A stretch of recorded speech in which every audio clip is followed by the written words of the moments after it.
So at the moment I'm showing you that the News Limited paywall is flawed and that it is only a very dodgy paywall when its rival AFR do not run on the same server as the other Fairfax papers, but it is a cheap system. It is all running off the same back end, and therefore with it all being hosted on the one hosting regime, it means that there is interpretation and it is flawed.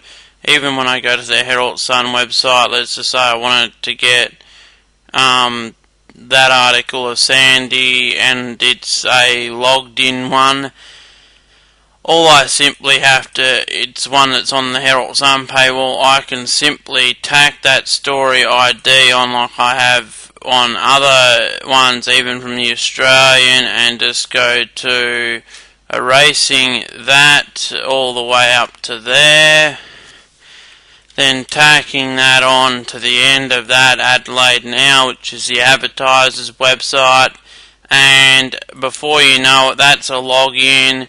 And then what happens is that when it eventually loads, which it will, I've essentially just got the article there, and it is a very much flawed paywall system.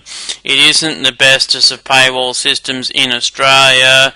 I would be saying that I would probably rank it 2 out of 10 for the amount of articles that it keeps behind the perimeter. A lot of people probably don't know that you can do this, but it is definitely a flaw in the News Limited paywall system, and as such, any article like that one about the cranes in the city skyline, copy link location, and I can then just go ahead, wipe that one out, tack it back to there, and within about a couple of seconds I have that article.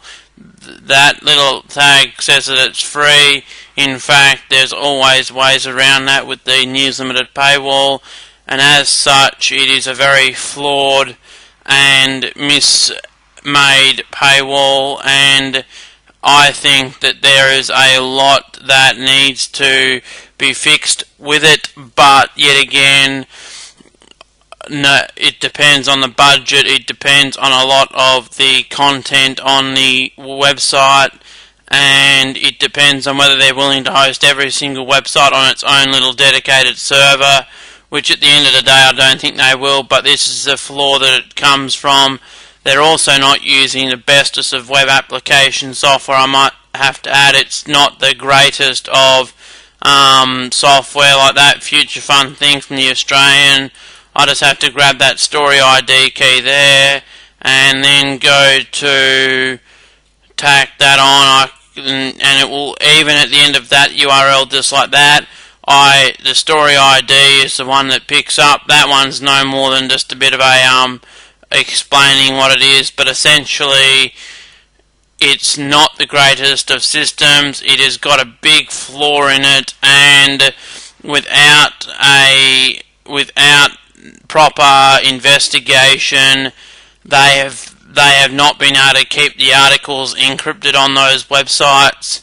They are very much a backroom article making thing, but yet again, drawing it all from the same story and using the same IDs across the network is not the bestest of solutions for News Limited.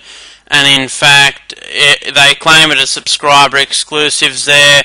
They're not subscriber exclusives. I think that is a very poor thing to use. It doesn't take a person long that would work this out. I think that if you're going to do it, you have to do it across the whole network. However, I don't think they will in Adelaide, due to there being only ever a one-paper town, which is the advertiser, adelaidenow.com.au. Therefore, without much more interpretations, I would probably rate it as less certain that they will probably continue down the path of logging. I think they're going to have to find new ways of earning it. Yes, it is cheaper than the $60 per month, adding it up, than the than let's say the AFR, Australian Financial Review, but all these tags that you see along there that have got that effectively is News Limited's thing of saying it's encrypted. No, they're not. It is absolutely a bunch of baloney, and it's not only that, it's also their photo galleries. All you need to do is take the gallery thing at the end, if there's a gallery that's encrypted, and just go to the Adelaide Now website or the Telegraph website, which it also does work on, which I will now represent how that also is done. But quintessentially, it's pulling the content all from the same database or wherever it is, and quintessentially, that may have just loaded out, but oh damn it, but to tell you the truth, it will work, and that's just because I missed out on that hash there. But apart from that, it works. It's not the best. It works on the Telegraph and the Adelaide Now website, which I don't see them privatising, and I think that they will really be regretting the decision to install a paywall system that is in essentially not the best paywall system in the world, and I think they'll be regretting it because they'll get no monetary value as soon as this is exposed. Thank you, and see ya.